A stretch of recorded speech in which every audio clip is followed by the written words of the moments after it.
ইসরায়েলের তেল আবিবে তখন মধ্যরাত। ঠিক তখনই সাইরেন্টের বিকট শব্দে কেঁপে উঠল পুরো শহর। ব্যাংকারের দিকে দৌড়াতে থাকা মানুষের সামনে ভেসে উঠল এক নারকীয় দৃশ্য। আকাশের দিকে তাকালে দেখা যাচ্ছিল ভয়ঙ্কর আগুনের গোলক, যা মেঘ ভেদ করে ধেয়ে আসছে। তবে আয়াতুল্লাহ আমিনের শিষ্যদের এবার হামলাটি ছিল অন্যবারের চেয়ে সম্পূর্ণ আলাদা। সাধারণত মিসাইল আকাশেই ধ্বংস হয়ে গেলে তার টুকরো পড়ে, কিন্তু এবার দেখা গেল অন্যরকম দৃশ্য। আকাশ থেকে ছোট ছোট অগ্নিকুণ্ড বৃষ্টির মতো ঝরছে, যেন আকাশ থেকে আগুনের বৃষ্টি নেমেছে মাটির বুকে। সামরিক ভাষায় একে বলে সাবনিউনেশন বা গোত্র বোমা। প্রতিরক্ষা বিশেষজ্ঞরা বলছেন, ইরান এবার তাদের তুরুপের ত্রাস খুররাম সহ 4 ব্যবহার করেছেন। এবার এক মিসাইল নিয়ে বিশ্বজুড়ে তোলপাড় শুরু হয়েছে। দর্শক, এই মিসাইলটি বিশেষত্ব লুকিয়ে আছে মরণঘাতী কৌশলে। এটি যখন মাটির কাছাকাছি পৌঁছায়, তখন এর মূল মাথাটি স্বয়ংক্রিয়ভাবে খুলে যায়। এরপর এর ভিতর থেকে প্রায় 20টির মতো ছোট ছোট বোমা চারিদিকে ছড়িয়ে পড়ে।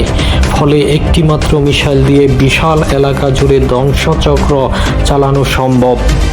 যেখানে সাধারণত মিসাইল একটি নির্দিষ্ট বিন্দুতে আঘাত হানে, সেখানে খুররাম সহ 4 পুরো এলাকা ধ্বংস করে দিতে পারে। ইরানের মিসাইল ভান্ডারে সবচেয়ে শক্তিশালী ও আধুনিক এই খুররাম সহ 4 থাকে ইরান খাইবার নামেও ডাকে। এটি কেবল একটি অস্ত্র নয়, বরং ইরানের সামরিক হুঙ্কার। এর গতি অবাক করার মতো। এটি বায়ুমণ্ডলের গতির থেকে 16 গুণ বেশি গতিতে ছুটতে পারে। আর এটি যখন লক্ষ্যবস্তুর দিকে নেমে আসে, তখন এর গতি থাকে শব্দের 8 গুণ।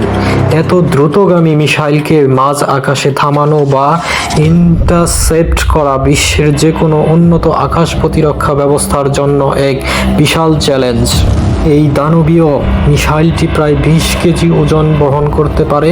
সহজভাবে বললে, একে ছোট ট্রাকের সমান ওজনের বোমা এটি একাই বহন করে নিয়ে যেতে সক্ষম। এর জ্বালানি সিস্টেম একে দিচ্ছে বিশেষ সুবিধা। মাত্র কয়েক মিনিটের প্রস্তুতিতে এটি উৎক্ষেপণের জন্য রেডি করা যায়। অর্থাৎ শত্রুপক্ষ রাডারের কিছু বুঝে ওঠার আগেই এটি মেঘের উপর দিয়েই তার ধ্বংসলীলা শুরু করে দেয়। দর্শক, যুদ্ধের প্রথম দিকে ইরান হয়তো 100 থেকে 150টি মিসাইল ছুড়েছে, তবে 6ষ্ঠ দিন শেষে তাদের কৌশলের পরিবর্তন দেখা যাচ্ছে। এখন তারা এক ঝাঁক মিসাইল না ছুড়ে ধীরে ধীরে অল্প কিছু শক্তিশালী মিসাইল নিক্ষেপ করছে। কেন এর পরিবর্তন? এখন দেখা যাক বিষয়। খুররাম সহ এর পুরো গুচ্ছ বোমা কি যুদ্ধের সমাপ্তি টানবে, নাকি অন্য কোনো যুদ্ধের সূচনা করবে?